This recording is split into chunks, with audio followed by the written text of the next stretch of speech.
Live from the KMOV Broadcast Center in downtown St. Louis, this is News 4 Mayoral Town Hall. Welcome to KMOV's virtual Town Hall series. In less than 2 weeks, voters in the city of St. Louis will head to the polls to elect a new mayor. And after a new type of primary last month called approval voting, for the first time in history, 2 women are going head-to-head in the mayoral election. City Treasurer Tishaura Jones facing off against Alderwoman Kara Spencer. Jones got the most votes in the primary at 56%, and we spoke with Spencer on Monday night. But right now, I am joined with City Treasurer Tishaura Jones. Tishaura, thanks for being here. Thank you for having me. Less than 2 weeks, as we said, until Election Day. How do you feel like the campaign's going right now? I'm feeling great. We have a lot of momentum. We have hundreds of volunteers signing up to canvass and phone bank. And so we are headed into the general very, very confident, but we will not stop campaigning until the polls close on April 6th. Before we start talking about the issues, I want to let our viewers know that on the KMOV Facebook page, on the live section, if you do have a question for Tishaura Jones, you can put that question on the comment section. We'll be sure to get that to Tishaura as soon as we can. For people that don't know who Tishaura Jones is, what do you want people to know about you? What I want people to know about me is that I am a single mom of the most adorable 13-year-old son. I'm also I'm a daughter, I'm a sister, and I also have a bachelor's in finance, master's in health administration, and training in government from Harvard University's JFK School of Government. Crime, a big issue in the city of St. Louis. Every candidate that's run for mayor, they say that. Kara Spencer was saying that on Monday night. Crime is the biggest issue. You have stated the crime problem is a regional issue, not just a city issue. Explain that. Yes, because we can't just assume that all of crime just happens in the city and is just focused on the population in the city. What happens in the city affects the county and vice versa. We have to see our destinies as shared. And so my crime plan is to bring everybody to the table, our neighbors to the west and the east, to develop strategies that work for and with the people in those communities. What has been the biggest shortfall, because our communities continue to deal with this high murder rate this year, even more so than last year, which was already a record-breaking, unfortunately, last year. So where have we been falling short? We've been falling short because we don't have a plan. And also we've been falling short because we need to deploy the right professional to the right call. We need to put the public back in public safety and respond with the right professional. We also need to declare gun violence as a public health crisis, and again, bring everyone to the table, our flagship universities, our civic leaders, business, philanthropy, faith. Everybody has to have input in how we move forward as a city, as a region. More on the crime, as we stated before, we talked actually about 3 weeks ago, and you said you wanted to reorganize the police department. Should the police department be defunded? We need to reorganize the police department, and that means staffing, a different staffing model. Like I said, we need to deploy the right professional to the right call. Research in the North Patrol District said that up to 50% of calls can be answered by someone other than police. And then also the Teneo report talked about deploying the right professional. So that's staffing with a different staffing model that includes licensed clinical social workers. It includes mental health and substance abuse counselors, case managers, so we can actually see what the problem is, get to the root cause of it, and help fix that problem for those families that may encounter crime or trauma in their life, and try to steer them towards, steer them away from a life of crime. Mayor Cruson and Chief John Hayden have thrown out that number, about 150 police officers short in the city of St. Louis. Is that an issue, and is it your plan to get more officers out on the streets responding to crime and keeping our neighborhoods safe? I think, again, if we have a different staffing model with putting more different types of professionals in the police department, we can then free up police to do police-involved work.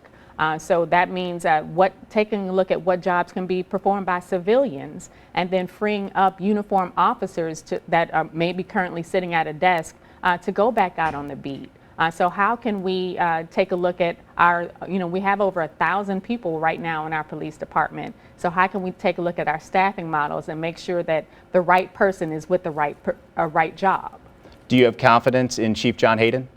I have confidence in Chief John Hayden. I think he's been doing a good job. When elected, I'll interview him just like everybody else. There are no sacred cows here, and see if he's the right person to continue in that position.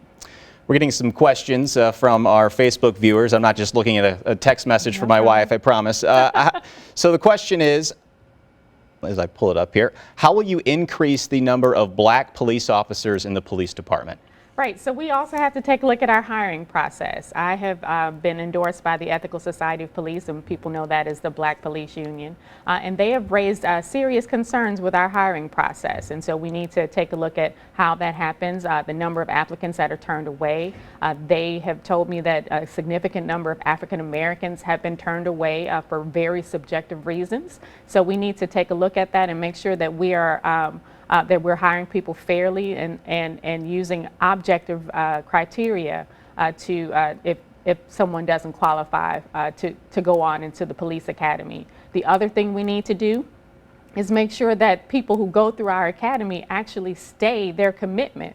Right now there's a commitment of 3 years that they're supposed to stay after they finish through our training at the police academy. And if they leave, they're supposed to pay us back. That's not being enforced. So we need to make sure that if they do leave, that we get our money back, because that's $36,000 per cadet. And if we're losing money like that and they're going to neighboring municipalities, we need that money back. Speaking of police unions, yesterday you tweeted, quote, "I have told the St. Louis Police Officers Association if they don't get rid of RORTA, they don't have a seat at my table." So the question, does that strain a relationship right off the bat with that police union if you are elected mayor? You know what? I don't think so. I think the Police Officers Association knows that RORTA has been gaslighting everybody when it comes to racism in our city, and that's the #1 issue that holds us back. And so if they want to move forward, if this city wants to move forward, and especially if the police officers want to move forward and be respected again, then they need to get rid of Jeff RORTA. Let's talk about Jimmy Edwards. He announced last week that he is going to step away from his position as a public safety director of the city of St. Louis. Does the city of St. Louis need that position? Yeah, absolutely. We do need a public safety director. It's a critical piece of the mayor's cabinet because they are over all of our public safety departments, most importantly, corrections, police, and fire. And we do need to replace that position. Some other cities have just the police chief or the fire chief report directly to the mayor's office. Why won't that work in the city of St. Louis? That's just the way it's set up, but that doesn't mean that we can't meet with the police chief and the fire chief on a frequent basis. And I look forward to involving them in cabinet discussions because that's the way I lead the treasurer's office. I have daily meetings with my executive team, which I call my cabinet, and we make sure that we're all on the same page, that we're in sync, that we know what other departments are doing and also offering help. And that simple communication goes a long way in getting rid of misunderstandings.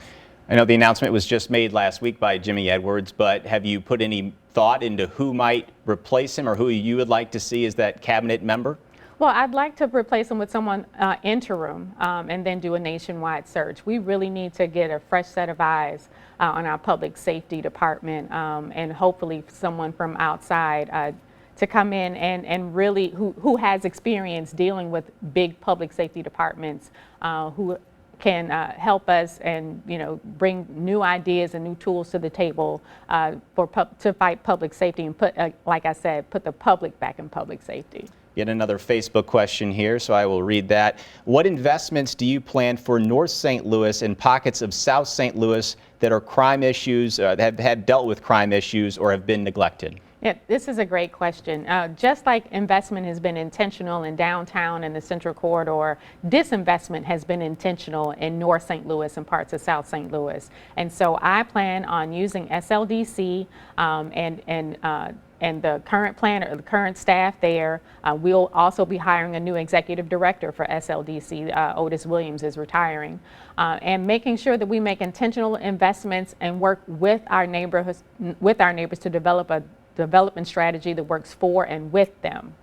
Sounds cliche, but that first 100 days of office, those first 3 months, What vision do you have of those first 100 days if you are elected mayor? What should people of City of St. Louis expect? Well, they should expect a mayor who's going to build a very diverse cabinet, and which is what I've done as treasurer. I have the executive experience of building teams, because I believe that a leader is only as good as the team she has around her.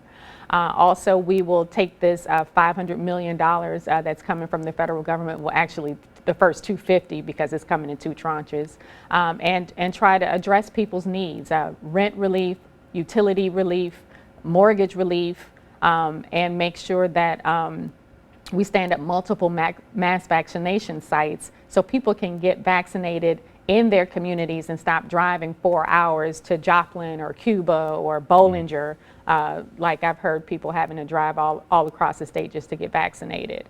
Also, we'll continue to have top town halls, try to reach out to people to see what their needs are, have small business assistance as well, because our small businesses have really been hit hard during this pandemic, and then also set aside a portion so we can shore up the city's reserves and its financial issues as well. Since you brought up the $500 million in stimulus coming from the feds, I think we have a graphic that shows what Mayor Cruz and kind of the breakdown of what she wants with that money. $175 million for lost revenue, which we know the city has hurt through the pandemic, $80 million for infrastructure, $78 million for public safety, $61 million for housing issues. You kind of gave us a rundown of how you would spend some of that money, but let's go to the public safety element of that and $78 million. When you think of the money that could be invested in public safety from this, what specifically do you think in the stimulus could be invested in that? Well, I think that's really cute that she put a plan together as she's going out of office, because she won't get to spend a dime of it. She'll be gone before it even gets here. Yeah. So. We put together a plan, and we will release it next week on how we plan on spending the stimulus dollars. Is there money for public safety under your plan? There is money for public safety. I don't remember how much, but there is money for public safety. Okay. One thing I want to ask you about, your opponent, Kara Spencer, and others have continued to point out a parking contract which was awarded to a campaign donor. Do you stand by that contract, and was it appropriately awarded and paid out even when parking was suspended, operations were suspended? Yes, absolutely. I stand by that contract. And let me also tell your viewers, if they want to know the steps that from beginning to end, they can go to our website at stltreasurer.org/transparency, and they can get an FAQ of every step of that process. That started in September of 2019.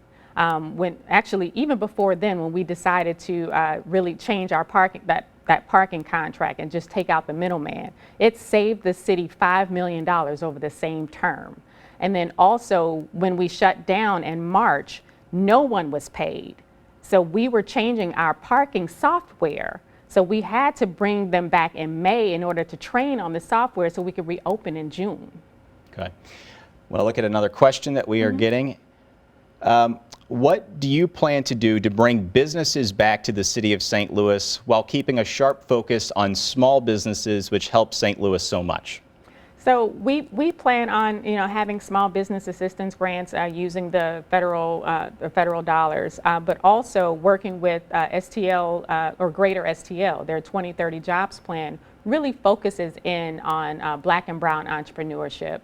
And then also through the Office of Financial Empowerment, which is currently in the Treasurer's office, we work with everyday people to increase their credit scores so they can be ready to open their own businesses, because credit scores are a big piece. When you are a single, a sole proprietor, your credit score is on the line. And so nothing changes your life more than love or God or a 100-point increase in your credit score. So we work with people to make sure that their credit scores are ready. And we also have entrepreneurship training through the Office of Financial Empowerment through our partner, Operation Hope.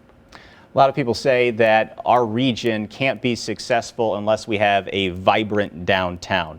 So on that note of bringing businesses to downtown, what is the plan for that? And also just filling a lot of vacant office space. We know the pandemic has changed so many different things, but is that on your radar too, is to fill a lot of these vacancies that we do have downtown? Yes, absolutely. But I also believe that, while a vibrant downtown is important, we can't expect the city to be all it can be if half of it is left to fend for itself. And that half is North St. Louis. But we have to have a both and strategy, not an either or strategy. We can walk and chew gum at the same time. We can revitalize downtown and revitalize other parts of the city that haven't been invested in decades. And the Treasurer's Office owns commercial property as well. So we have seen firsthand how businesses have really been challenged during this pandemic. And so we've done things like renegotiating their leases, giving them rent relief, as well as so they can come back eventually. So, we're suffering. Our bottom line is suffering just like everybody else's.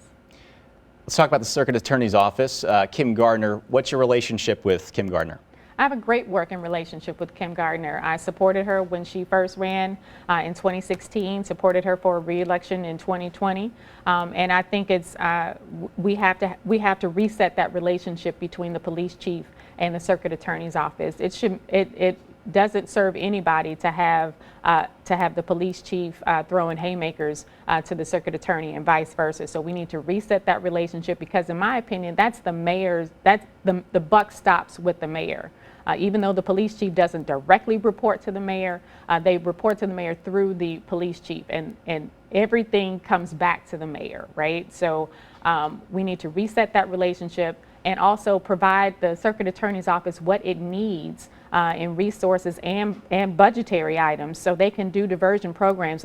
What we elected Kim Gardner to do twice in this city was to reform our criminal justice system, and the mayor's office needs to be a part of that, needs to help. When it comes to violent offenders, is the circuit attorney and her office doing enough to keep violent offenders off the streets? Well, that's a two-part question. I think that we need to make sure that she has the information she needs to bring charges. So if she doesn't have all of the information she needs to bring charges, then of course she can't. We don't want her to break the law just to lock someone up. So we need to make sure that once the case is presented, once the evidence is presented, that it is enough evidence for her to bring charges, and then make sure that that person goes behind bars. But if we don't have the evidence, she can't make the charges. She can't make something up. Sure. I think we have another question. We are being passed up by similar sized cities and metros, Austin, San Antonio, Nashville, Indianapolis, for a lot of different development. And I don't know if you have visited a lot of these cities, but you see, cranes everywhere. Mm-hmm.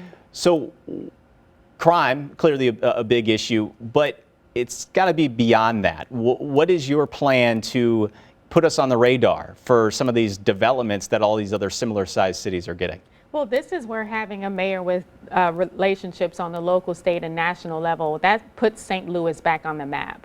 And I have relationships with elected and appointed officials all across this country. And those are relationships that I've built as a state representative and as treasurer. And just before we got on the air today, I was talking to a good friend of mine who just became the Attorney General of California. We were so excited for each other. And what that does is it shows the world that St. Louis is open for business. Because St. Louis is also known for our racism. It holds us back. So electing a black mayor shows the world that St. Louis is going to be progressive and going to move forward and hopefully move past or push through our racial issues, because we cannot expect to move forward if we don't address the things that are in front of us. And racism is the number one thing that holds us back every time. But I also have relationships with a lot of companies across this country who want to do things here, but have often told me, I want to come to St. Louis, but I can't get a return call from this office or that office. And so that's the least that we can do in the mayor's office, is return phone calls. And so I stand ready to leverage those relationships, not only with companies and the elected officials across this country, but also my relationships with the White House, to make sure that we are ready for these infrastructure dollars that are going to be coming down the pipeline soon. So we can rebuild, so we can build a north-south metro link. So these are things that can happen under a Jones administration. A lot of people who live maybe outside of the city of St. Louis, throughout the St. Louis metro, when they look at the city of St. Louis, you've probably seen it on social media platforms. It is all about crime. Crime, it's their problem. You've said it's a regional issue that we need to address. But is that crime issue, is that something that, explain again, that everybody really needs to care about in order for us to move forward as an entire region and to do these things to attract businesses? Yes, absolutely, because if the city fails, the region fails. And if the region fails, the state fails. And so another thing that I'm looking forward to doing is I have a great working relationship with Dr. Sam Page and our county prosecutor, Wesley Bell, so we'll be able to be unified on criminal justice reform and a whole host of things related to services that we deliver to city and county residents. And also Kansas City Mayor Quentin Lucas. So the three of us can go to Jefferson City, where I have existing relationships again with our governor, lieutenant governor, and say, hey, this is an urban agenda, because 2/3 of the state's general revenue comes from our urban areas. And so we need to present an urban agenda to the state and say, hey, can you work with us on these things so we can make sure that we are still successful urban areas, because if we fail, the state fails. So everything is interconnected. We've talked a lot about crime thus far, but what other things are you hearing just from constituents in the city of St. Louis, these services, the other issues that really need to be addressed? So I am hearing, especially from my neighbors in North St. Louis, because I was born and raised and still live there, that services aren't delivered equally.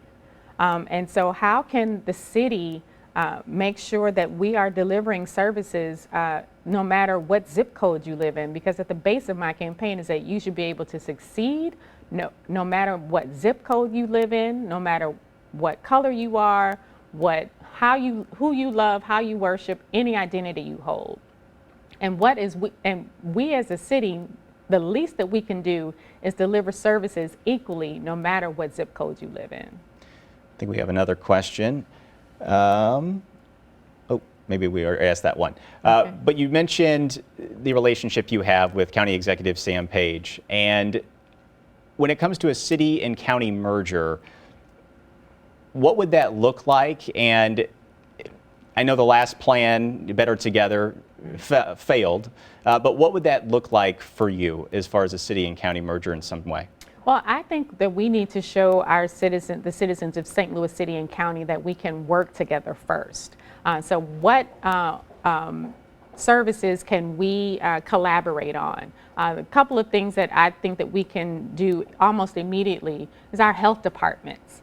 The city's health department hasn't delivered direct services in at least a decade or more. However, St. Louis County still has clinics and delivers direct services. So how can we work together to address this pandemic, address the vaccination shortage in St. Louis City and County? Also, communication between our police departments is key and is vital in order to addressing violent crime. So how can we put together a memorandum of understanding, for example, to develop better communication between our police departments and our public safety departments? Phone just lit up, so let's see if we have. Tell us your feelings about privatizing Lambert. I was opposed to privatizing Lambert. Both plans that were floated. But however, I think this is a question about how do we refresh and rehab Lambert Airport. Yes, it does exactly what it needs to do. We can fly in and fly out anywhere in the country. But our airport is a little old. So, what kind of things can we look at to try to refresh Lambert Airport and get it ready for the 21st century? Privatizing the airport was a lot about generating revenue as an asset for the city of St. Louis. Let's talk about revenue for a minute. Mm-hmm. Prop E is also on the ballot in April 6th, makes up 1/3 of the city's budget. Are you worried voters will vote it down? And if so, as mayor, how would you handle that? I'm not worried that people are going to vote it down, but I am worried that it is such a huge portion of revenue, of our sources of revenue. So as mayor, I want to take a look at all of our sources and uses of funds and to develop a strategy where we won't be as dependent on one source of revenue. That is unsustainable. So we need to take a look at who we're charging, why, what we're collecting, and how can we spread out or diversify our sources of funds. So if at some point someone mounts a campaign against the earnings tax and people decide to vote against it, then it's not a huge hit to our budget. Does that 1% earnings tax put St. Louis at a disadvantage for attracting new businesses? Absolutely not, because there are several cities across the country that have a higher earnings tax or income tax than we do, some 3.5% or more. So I think that's a myth. Mm-hmm. Let's talk more about vacant buildings, because I think you could go on the north side of town, the south side of town. Geographically, you're going to see some blocks that have rundown, crumbling buildings. So you touched on this before, but just a little bit more of your plan to address that issue that a lot of people talk about.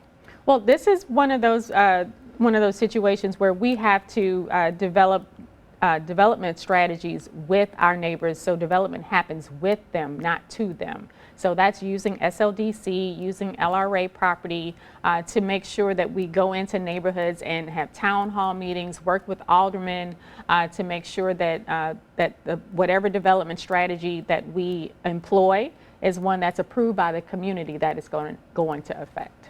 Another question coming in on Facebook. How can the mayor's office work with the St. Louis public schools to create a world-class school district? This is a great question. So as treasurer, I've been working with our public schools for the last 6 years through the College Kids Children's Savings Account program, which provides a college savings account to every kindergarten student in a public school. We currently have over 18,000 children with over $1.5 million saved for their futures. And so I'm already used to working with our school leaders, our superintendent, our school board, our charter schools. And so the city itself has not been a good partner, but as mayor, I will be a good partner with our schools, because we need to make sure that no matter what zip code that each school is located in, that it delivers a high quality education to every child in the building, and that the mayor is a connector of sorts to make sure those schools have the resources to do their job.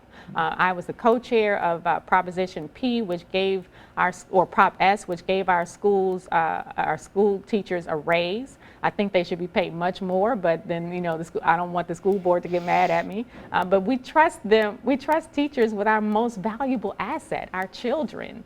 And so I'm looking forward to expanding our College Kids program and making it a part of the culture of the school district. So when a parent puts their child in an SLPS school in kindergarten, they're excited because they know that their child is going to get access to this program and watch their account grow, because studies show that children with less than $500 saved are 3 times more likely to go to college and 4 times more likely to complete college than children without savings. And we know that 2/3 of the jobs of the future are going to require some post-secondary education. We know SLPS has faced some tough decisions over the last several months about closing schools because of low enrollment. Should the district continue to look at that, because enrollment issues with several different schools and merging schools and making those decisions?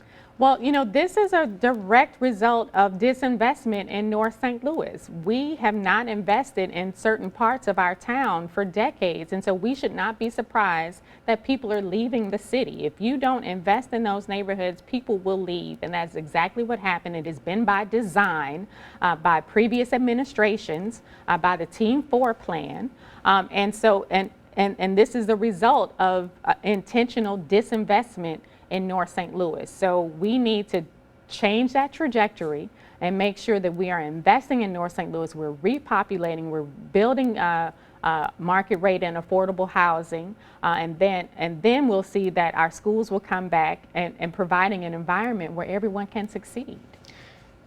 Going back to a crime question, you go to other cities. We've talked about maybe some other comparable size cities, Indianapolis, Nashville. Cincinnati. Cincinnati, exactly. I used to live in Cincinnati. And I just want to get your take on this. As far as patrols in downtown St. Louis, people when they come to the baseball game, when all that happens again, and can go to hockey games as they're starting to do, they need to feel safe. And I think during those events, for the most part, you see a police presence.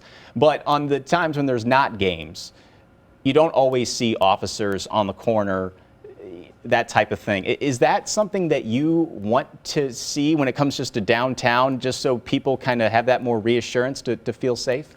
Well, I think that presence does make people feel safe. And this is what I meant by our staffing model in the police department. How do we staff it with different types of professionals so we can deploy the right professional to the right call? If you have a uniformed officer going to a call that really warrants a mental health counselor or a social worker, then you're taking that officer off the beat. That officer could be downtown making sure that things are safe. So it's about our officer deployment and our staff deployment, our staffing model within our public safety department that frees up officers to do police work while we have other licensed professionals answering up to 50% of calls that can be taken by that can be addressed by a non-uniformed officer. In our last interview, you did use the word defunding police. I know you didn't say you want to reorganize kind of the police department. How do you feel do you think officers in the city of St. Louis, if Tishaura Jones is elected mayor, do you think that they feel like you have their back? Absolutely, or the Ethical Society of Police would not have endorsed me.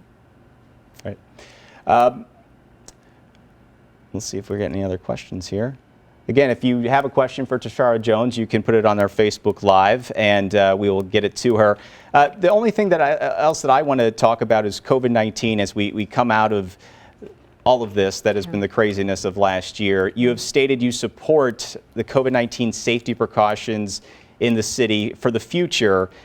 What kind of changes to current safety measures are you prepared to make in the future when it comes to what we've seen with this last pandemic?